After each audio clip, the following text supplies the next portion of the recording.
Well, welcome everyone. It's practice night at Orlando Stoics. And today, Joe and I are going to be talking briefly about early Stoic history, some of the things that we can learn going back to the ancient Stoics. And this, of course, is based upon chapter 1 of Donald Robertson's book called How to Think Like a Roman Emperor. We're also going to quote some other things. We may have other sources. I know that I verified the items in chapter 1 with the Stanford Encyclopedia of Philosophy. It's a very expansive resource online. It's open to everyone. It's free. And the article that I used to verify these things today is an article called Ancient Logic. So if you're interested in Googling those things, you can try that after the meeting. All right, and as I mentioned earlier, please hold your questions until after the presentation is done. And I'm going to switch to speaker view. So Joe, are you there? I'm here. Okay, wonderful. So I'd like to start with the beginning of this chapter. Donald Robertson very boldly starts with Marcus Aurelius dealing with the Antonine Plague. I think this is of any of the ways to jump into history and learn about Stoicism, dealing with a plague, a great difficulty, and by the way, something that most likely killed Marcus Aurelius, I think is a great way to start our learning of Stoicism in this book. Go ahead, Joe. I completely agree. And I like how he actually integrates how Commodus and was actually afraid of death and was afraid to be on the front line primarily because of this plague, and that it was Marcus Aurelius still willing to be on the front lines with the plague going on, and that this was seen as a sign of strength. But there's something deeper to that point. It's that Marcus Aurelius wasn't afraid of death, whereas Commodus was. And that's very important in Stoicism, is to actually understand your mortality. So it really sets up the story nicely, and it shows you the differences between his son Commodus and Marcus Aurelius. Yeah, that's a great point. The contrast between the two of them shows how one can be calm and tranquil, focused, and the other one is scared out of his wits, actually, the way Robertson describes it. So that certainly translates to today. We all know people who are much more fearful in their lives than others.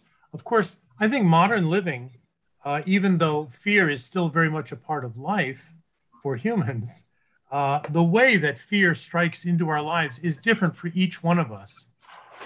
Isn't that fascinating? I completely agree. And it's actually, it's important because there are fears that we have that are actually healthy, that help us stay alive. But then there are fears that actually that come in to turn into anxieties. And understanding the distinction between those two, that fine line, is really what Stoicism helps us do. It helps us allow us to engage with our emotions in a healthy way versus letting them to become a disorder even. Good point. And this chapter also covers, even though it covers a limited number of things because of the length of the chapter, but I like how it also covers reputation, which both then and now, in the early centuries and now, reputation is still so much a part of our lives, so impacting upon us that we're so concerned of it. I mean, obviously you can do it in moderation, before you get on the Zoom call, you can fix your hair, put on something nice, so you can pay attention to some of that. But there are people who are overly concerned about their reputation, and they spend their entire energy on just seeking reputation. That, there's no interest in building oneself and what else? Self-improvement. Yeah. How would you say that, Joe? I think that's a fantastic point as well. It's the minute you understand that your reputation is not in your control, because it really is something that it's hard to part with, it's an incredibly liberating moment in your life, because you realize that whatever action you take has to be authentic at that point, because whatever your reputation is going to be, it's going to be dictated by external circumstances that are not within your control. So for me, it's a liberating feeling as well, that you can actually say, all right, well, this really isn't going to matter. I'm going to do what I think is best. So I'm not going to put on a false persona, so to speak. Right.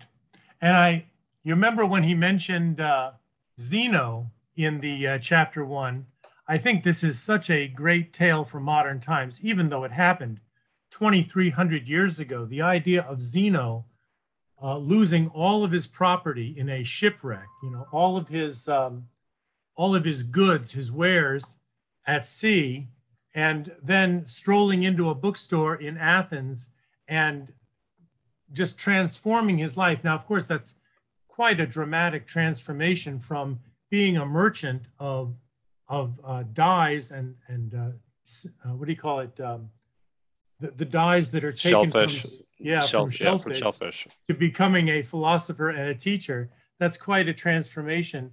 But still, I think it's a great lesson for today, because we do sometimes have great losses and we may need to transform ourselves.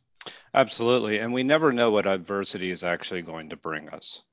It really defines us, it helps define who we are and how we react in those situations. And the way Zeno reacted was he actually founded a school of philosophy, which is quite remarkable and much more productive if that ship had actually come in and he had been just a wealthy merchant. We certainly wouldn't be speaking about him today if that were the case. So sometimes life hits us with things we think we can't handle, but you never know what really is going to happen or emerge from the circumstances that you're in.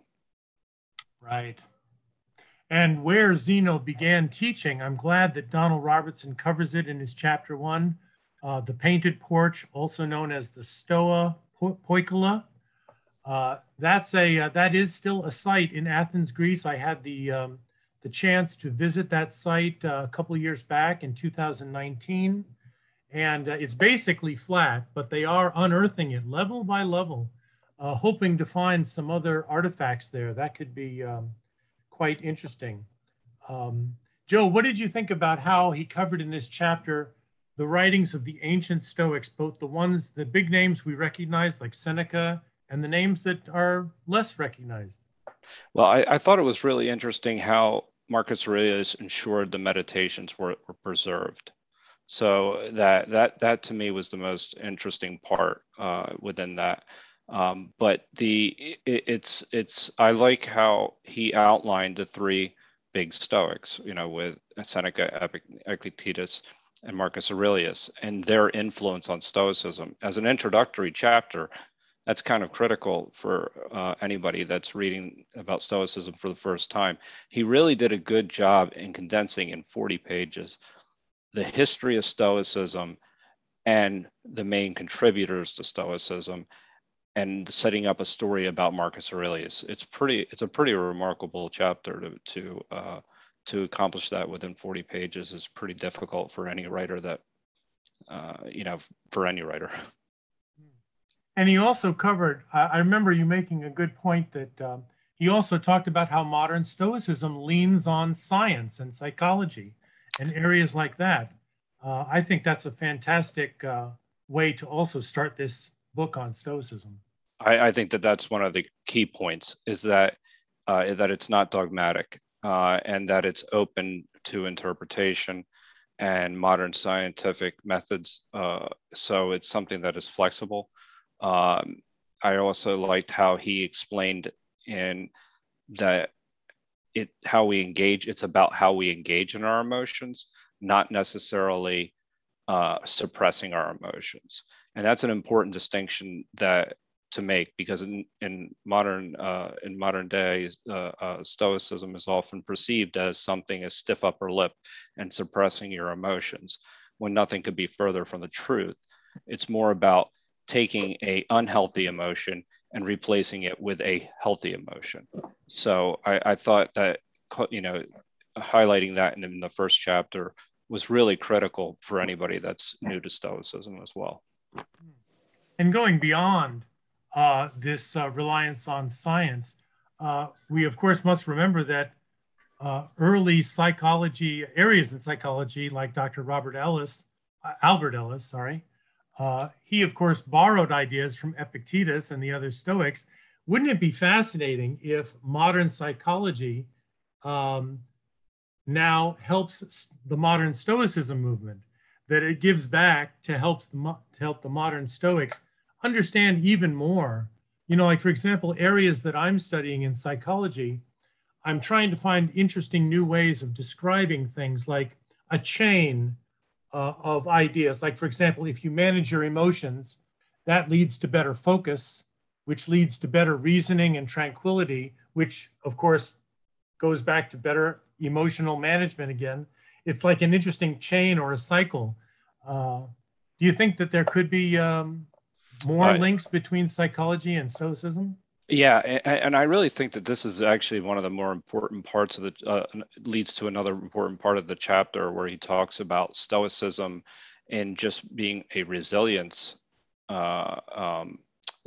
something used for resilience, which he calls little s Stoicism versus capital S Stoicism, which is a philosophy of life. And I believe what you're talking about more is a philosophy of life, is that it includes, there's a resilience factor, there's a psychological factor, but there's more importantly, it's a way of living, and actually, it provides benefits that, that can change one's life, that has changed my life. Very good, Joe. Is there anything else you'd like to add for this introduction to chapter 1? No, I mean, there's still a lot of stuff in there, and I look forward to covering it in the outlines. All right.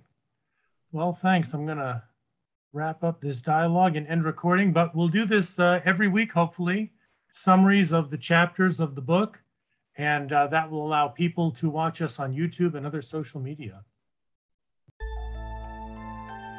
Subscribe to this channel to hear about new videos. Follow us on social media for more info. Visit StoicDan.com.